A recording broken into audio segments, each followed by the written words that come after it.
Estamos de volta com o Pauta em Debate e agora vamos mudar o nosso programa. Falamos de educação até agora, vamos falar de saúde. Saúde e educação são dois assuntos importantíssimos para a sua vida, para a vida de todos nós. Para falar um pouquinho de saúde, está aqui conosco o psicanalista Luiz Cláudio de Rocco. Seja bem-vindo, doutor. Ótimo vê-lo novamente. Muito bom também estar aqui com você, Luiz, falando novamente com o telespectador, né? Muito bom, né? Iniciar 2017 dessa forma. Eu estava aqui ansioso pela sua volta, né? E aí me deram aqui na pauta que nós vamos falar sobre transtorno da ansiedade generalizada. É impossível eu começar essa entrevista sem fazer uma reclamação. Os médicos, psicanalistas, psicólogos, o pessoal da área da saúde está inventando doença todo dia ou o conhecimento humano aumentou bastante e os estudos sobre a mente humana, sobre o comportamento, sobre a saúde de uma maneira geral estão mais profundos, estão identificando problemas que antes a gente achava que não existiam? É a segunda opção, né? Porque antes o transtorno de ansiedade generalizada, antes ele era tratado como TOC, né, o transtorno obsessivo compulsivo. Certo. E aí começou-se a analisar, os estudos foram cada vez mais se ampliando, os estudos foram cada vez mais se aprofundando, e hoje a gente começa a ver uma certa diferença. Então tem muita gente que é diagnosticado com o sintoma de TOC e muitas vezes ele tem o transtorno de ansiedade generalizada. Vou chamar aqui de TAG, né, para ficar mais fácil. Mas, e vice-versa, alguns são diagnosticados com transtorno de ansiedade generalizada e na verdade tem um transtorno obsessivo compulsivo, outros transtornos que é o transtorno do pânico, né, que é conhecido como síndrome do pânico, ou borderline, que o borderline significa estar no limite, né, no limite entre a neurose e a psicose, no limite do normal e o neurótico e o psicótico. Então seria essa uma explicação simples do que é hoje, do quanto se aprofundou para descobrir o que é o TAG, o transtorno de ansiedade generalizada. E quais são, é claro, a primeira pergunta que as pessoas fazem, ansioso, a boa parte das pessoas são, eu conheço algumas pessoas que não são ansiosas, que são tranquilas, mas às vezes também pode estar mentindo, né? Pode também estar aí fazendo um pouco de fita. A ansiedade é natural no ser humano. Quando que ela passa a ser um transtorno? Quando ela passa a ser um problema? Qual é a diferença entre estar ansioso pelo dia do pagamento ou pelo final de semana que vai chegar, que eu vou poder fazer um churrasco com os amigos, e quando isso já passa a não ser mais algo normal? Freud, por exemplo, que foi o pai da psicanálise, ele coloca 3 situações da ansiedade: a ansiedade real, a imaginária e a moral. A real é aquela, por exemplo, né, aquela de medos de coisas externas. Por exemplo, o pai que vai punir o filho. Isso é uma coisa real. Né? Eu estou com medo de apanhar. Estou com medo de apanhar. Aliás, na nossa idade, né, eu apanhava muito. Quando a gente via varinha de marmelo, tinha que buscar a varinha de marmelo. Com cinta mesmo. Cinta, né? Era... Minha mãe tinha um chinelo voador. A gente conhece bem, né, esse chinelo. Aí depois eu não me arrependo, não. Não, né? Eu ainda sou daquela velha guarda que de vez em quando uma chinelada é importante. Então essa é a real. Essa é a real. Estou diante de um perigo. De um perigo. Eu tenho uma ansiedade em relação real. a isso. E essa é uma ansiedade boa, vamos dizer assim, porque eu tenho, por exemplo, começo do ano agora, 2017 está iniciando, nós recebemos já pelo correio IPVA, IPTU, matrícula de escola e assim vai. Vários impostos para pagar, várias taxas, todos no começo do ano. Há uma ansiedade, mas essa ansiedade não pode passar aquela, entre aspas, aqui, aquela normalidade, a normalidade do que ela realmente é. Então eu sei que existe uma situação e eu tenho que enfrentá-la. A imaginária, ou melhor dizendo, a moral, né? Vamos passar aqui pela a ansiedade moral. A ansiedade moral é aquela da sociedade, é aquela que a gente vive de uma situação que do contexto em que nós estamos inseridos. Então, vou dar um exemplo aqui, do que as pessoas vão pensar de mim. Então, isso é uma ansiedade moral. Eu deixo de fazer alguma coisa, ou eu faço alguma coisa pensando o que as pessoas vão pensar de mim. Uma situação muito clara, a gente vê isso no meio, hoje a gente consegue com as redes sociais e a própria TV mostrando cada vez mais a vida do artista, a vida das pessoas que estão, um exemplo claro disso, é que as pessoas enxergam uma pessoa aqui, na frente da câmera, fora da câmera começam os paparazzi, essas coisas, então o que elas vão pensar dela lá fora? Então começa a agir politicamente correto, né? Aquele agir politicamente correto, mas na verdade aquilo que você falou, aparentemente está tudo tranquilo, está tudo bem, mas esconde dentro dela uma ansiedade moral. E a ansiedade imaginária, aquela que não tem razão. Que aí entra beira a questão do borderline, que é a questão de ser o imaginário, que é estar à beira do limite, do neurótico, do psicótico, aquele que qualquer coisa... no ano passado nós tivemos aqui com o presidente da nossa sociedade psicanalítica, nós falamos ao cara que vai para a praia, e aí chega lá e do nada ele fala assim, olha, eu não estou me sentindo bem, quero ir embora e tal. Acabou de chegar. E isso é uma situação, pode ser uma situação caracterizada pelo transtorno de ansiedade generalizada. É aquele que vira e fala assim, eu sei que tem um bicho dentro do armário, um dragão dentro do armário, tem um monstro embaixo da cama, mas eu não tenho coragem, eu sei que ele está ali. Exato. Mas se eu for lá eu não vou enxergar porque ele se esconde. Exatamente. Mas ele está ali. Ele está ali. Então é uma coisa imaginária. É o medo que você tem. Esse medo é algo que ele é produzido ao longo do tempo por uma questão educativa, por exemplo, quando você chega com uma criança, minha amiga, e fala assim, ó, não vai lá naquele quarto porque lá tem um bicho. O pai, a mãe, os avós, os irmãos, o irmão adora fazer isso com o irmão mais novo, né? Eu fazia isso muito com a minha querida irmã Angela Cristina, que hoje está no céu, eu fazia muito isso com ela, bullying com o irmão. Olha, o bicho vai te pegar. A gente ensina as pessoas a terem essa ansiedade ou é algo que é natural e vem da cabeça da pessoa? Você quer ver um exemplo? Hoje, mais que a gente percebe claramente, se você não fizer isso, eu vou te dar injeção. Nossa! Aí você vê uma criança, um adulto que tem medo de dentista. Né? Tem gente que tem medo. Eu tive medo durante muitos anos, ia ao dentista, mas ficava morrendo de medo do barulhinho daquela máquina do dentista. Nada a ver, né? Aquilo lá é uma coisa natural. Hoje eu sei que aquilo não tem problema, mas aquilo era uma questão. Talvez eu não consigo me lembrar, e olha que eu faço terapia também, porque a gente precisa também fazer terapia, já fiz as terapias, não consigo me lembrar de onde eu tirei isso. Né? Que chegava, falava de dentista, me vinha o barulhinho daquela maquininha. Talvez algo que aconteceu quando eu era mais novo, enfim. Tudo isso é algo que se coloca. Então, o monstro, o bicho-papão. Antigamente a gente falava do bicho-papão. O bicho-papão hoje já não é mais um problema para a criança. Mas a gente falava, né, eu falava para o irmão mais novo, ou a gente ouvia dos pais, dos tios, dos avós, o bicho-papão vai te pegar, o saci-pererê. Né? O Saci Pererê vai vir. O velho do saco. O velho do saco. Enfim, vai te levar embora. Vai te levar embora. Então são situações que nós colocamos para impor limites, mas que pode gerar um problema. E aí, alguns sintomas que surgem, né, que são confundidos. Sudorese, taquicardia, a pessoa que tem insônia, a pessoa começa a ficar com irritabilidade constante, né? Ela vive na irritabilidade, uma pessoa que não tem paciência. Então, são vários fatores. Lógico que tudo isso tem que ser analisado. Aí precisa do acompanhamento de um psiquiatra, precisa do acompanhamento terapêutico. E aí nós, né, tanto a gente fala, tanto na área da psicologia, da psicanálise, existem excelentes profissionais que podem nos procurar, pode procurar os profissionais, clinicamente é necessário. E precisa, muitas vezes, de um acompanhamento medicamentoso.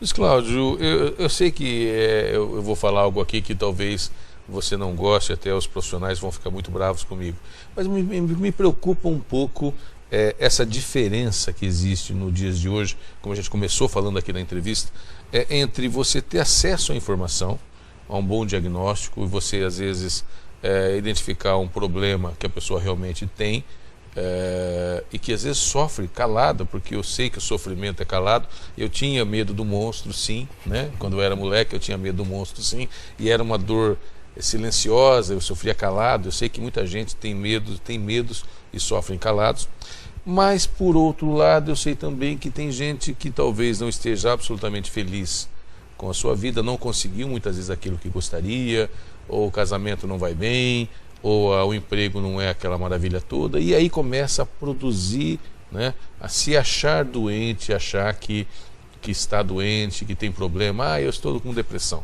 O que eu mais ouço às vezes quando a pessoa está triste, eu estou com depressão. eu estou com sintomas de depressão. A pessoa já sabe até os sintomas. Existe uma indústria, ou pelo menos uma tendência das pessoas se acharem doentes, ou hoje nós estamos conseguindo identificar melhor realmente quem tem problemas? A nova geração, o pessoal mais novo, vamos dizer assim, o pessoal da nossa época para frente, quem tem aí depois dos 40 anos, é uma geração que começou a buscar um pouco mais de conhecimento. Os mais novos, acima de 20 anos, 30 anos de idade, é um pessoal que lê mais, é um pessoal que busca mais. Hoje as redes sociais têm muita informação. Se digitar no Google agora lá, transtorno de ansiedade generalizada, vai ter N explicações, vão ter várias situações. Você vai encontrar a revista Dr. Drauzio Varela, você vai encontrar psiquiatras renomados, você vai encontrar psicólogos, psicanalistas, enfim, vai encontrar N explicações sobre isso. E isso também ajuda, lógico, as pessoas a se autodiagnosticar, que é a questão do comercial de medicamentos, né? Ao persistirem os sintomas, o médico deverá ser consultado. É a mesma coisa. As pessoas, a gente coloca bem claro aqui, né? Não é que a pessoa, você está em casa aí sentindo, está vendo, olha, eu tenho isso, eu tenho transtorno de ansiedade generalizada. Não, não é isso. Né? A pessoa pode vir a ter um transtorno de ansiedade generalizada. Por isso é aí que entra a dúvida, né, da indústria. Então, será que então é uma indústria que o psiquiatra, o psicólogo, o psicanalista, os profissionais estão vendendo? Não, existem os sintomas. Porém, as pessoas precisam analisar. Com que frequência? Por exemplo, a transtorno de ansiedade generalizada, ela pode, e geralmente dura, aí confunde também com o transtorno bipolar. Porque o transtorno bipolar tem que falar, eu sou bipolar, né? Tem gente que fala, eu sou... isso eu quero dizer, a pessoa já se rotula. Eu sou bipolar. Não, a pessoa tem transtorno de humor, que de manhã ela amanhece feliz, contente, depois do almoço ela está irritada, não. Isso é transtorno de humor. Isso todos nós temos, em certa medida, alguns de uma forma, outros de outra. Mas a questão é, o transtorno de ansiedade generalizada, ele tem durabilidade maior. Então, por exemplo, a pessoa tem um prazo de 6 meses que acaba tendo constantemente essas situações, que é parecido até com o transtorno bipolar. Porque o transtorno bipolar, a pessoa fica, também é um prazo demorado, ela fica 3 meses no estado depressivo, são sintomas da depressão, que são parecidos com sudorese, taquicardia, um monte de coisa, irritabilidade. Então, por isso que precisa. E aí tem alguns fatores, né, do transtorno de ansiedade, que aí entra a questão do não indústria, né, que embora a gente saiba que muitos, infelizmente, existem em todo o meio profissional, em todos os setores, existem aqueles profissionais que gostam de produzir e existem as questões reais e verdadeiras. Essas questões reais e verdadeiras, existem as questões, sim, que aí a pessoa vai passar por um bom profissional. O profissional ele vai chegar depois de um determinado tempo e falar, olha, você não tem o transtorno, você está bem, você vai estar tranquilo, você tem isso. E tem aquele que vai chegar e, às vezes, por isso que é bom procurar um profissional de confiança, um profissional que passa confiança, um profissional que realmente demonstra que é sério. Porque aí ele vai chegar lá e não vai... Para nós, na psicanálise mesmo, não adianta querer achar que vai dar um diagnóstico logo na primeira avaliação. Há feito uma avaliação, ver se há empatia, uma transferência que nós falamos, do paciente para com o psicanalista, e a contratransferência, que é do psicanalista para com o paciente, e assim aí dá sequência ao tratamento. Não vai ser que vai ser diagnosticado logo no primeiro encontro. Já no médico psiquiatra é o contrário, porque ele vai falar dos sintomas e aí ele vai abordar, sim, algumas situações, ele vai marcar uma reconsulta, vai marcar outras, mais umas 3 ou 4 sessões, e dali ele vai tirar a questão se ele vai dar um medicamento ou não. E aí entra a questão também genética. Algumas situações, se já tem na família alguém que teve transtorno de ansiedade, a questão de usuários que são dependentes químicos, uma pessoa que é muito mais fácil de ter o TAG, o transtorno de ansiedade generalizada, por exemplo aqui, um fumante. Né? Um fumante porque você já reparou que uma pessoa que fuma, muitas vezes ele acende um cigarro atrás do outro, ele nem acaba fumando. E isso é uma forma de ansiedade. Então aquilo ali é uma forma dele esvaziar a ansiedade que ele está sentindo. São várias situações. É um assunto apaixonante, até porque eu tenho certeza que você, meu amigo, você, minha amiga, claro, acaba se vendo e vendo alguém da sua família também nessa situação toda. O nosso tempo está acabando. Quero agradecer a presença do Dr. Luiz Cláudio De Rocco aqui no Pauta em Debate, e a gente vai voltar a conversar mais vezes, inclusive orientando as pessoas que tipo de profissional procurar, né? Se eu vou no psicanalista, se eu vou no psiquiatra, no psicólogo, enfim, qual é a abordagem que eu faço, ou se eu chego lá, como já vi gente falando, eu chego lá e já chego com remédio, não, me dá Rivotril aí, doutor, que tá tudo certo, né? Eu tenho ansiedade, a pessoa já se diagnosticou, tudo isso a gente vai voltar a conversar também. Agradeço muito a sua presença, Luiz, uma ótima noite para você.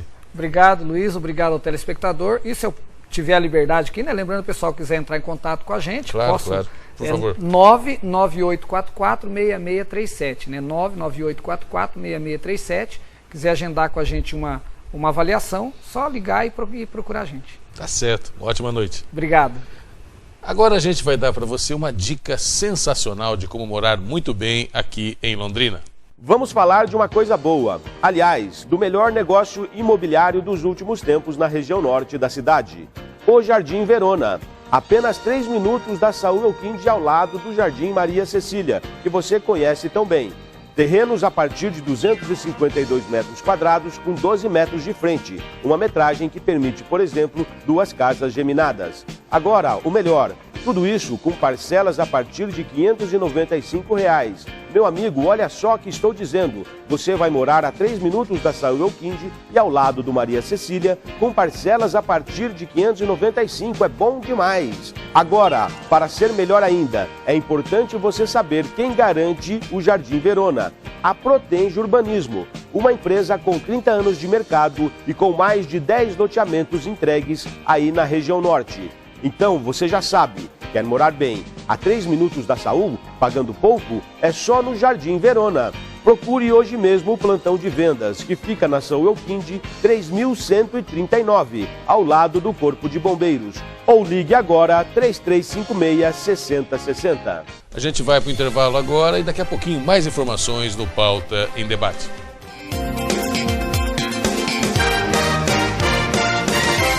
Há mais de 49 anos, a Santa Casa mantém-se fiel à sua filosofia, ser um hospital focado no atendimento humanizado, preocupado com a qualidade da assistência médica e hospitalar. O hospital investe na promoção da saúde com constante qualificação de seus profissionais, bem-estar dos pacientes e excelência dos serviços com tecnologia de ponta. Todos os dias, aproximadamente 70 pessoas são atendidas pela Santa Casa, por um time de 230 colaboradores e 68 leitos, além de uma média mensal de 1.500 atendimentos de emergência. Soma-se ainda mais 660 atendimentos ambulatoriais particular e convênio, mais de 100 cirurgias, 380 internações e 126 nascimentos todos os meses. A Santa Casa atende todas as especialidades com serviços de diagnóstico por imagem e é referência para atendimento na sua microrregião de 4 cidades e distritos em um universo de quase 400 mil pessoas. A Santa Casa pensa no futuro e tem planos de expansão. Nos últimos 3 anos, mudou sua forma de administrar, se tornou mais eficiente, comprometida com a transparência e os resultados. Para que essa realidade se consolide e se expanda, a Santa Casa necessita de apoio de parceiros e investidores que sabem da importância de investir em vidas humanas porque acreditam em nossa missão. A Santa Casa precisa de sua ajuda. Abrace conosco essa causa. Abrace a Santa Casa. Santa Casa de Cambé, desde 1952.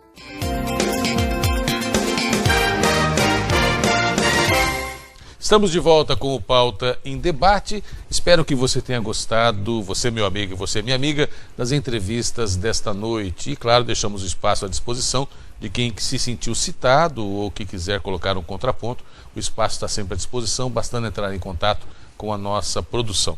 Quero dar uma informação a mais também sobre a questão da educação. A secretária Maria Tereza nos informou também no final da entrevista que as vagas, a data para quem pleiteia vagas em creches em Londrina, que não tem vaga ainda, os pais podem procurar a creche próxima da sua casa a partir do dia 23 de janeiro. No dia 26 de janeiro, todas as escolas e creches voltam às aulas na rede pública municipal da cidade de Londrina. Então, repetindo, para você que ainda não conseguiu a vaga em creche, não significa, é claro, que você vai conseguir logo de cara, mas para você ir lá no dia 23, na creche mais próxima ou na escola mais próxima, para você informar e pleitear a sua vaga também, a vaga para o seu filho e para a sua filha. Muito obrigado pelo carinho da audiência, muito obrigado pela sintonia, um ótimo fim de noite para você. Tchau!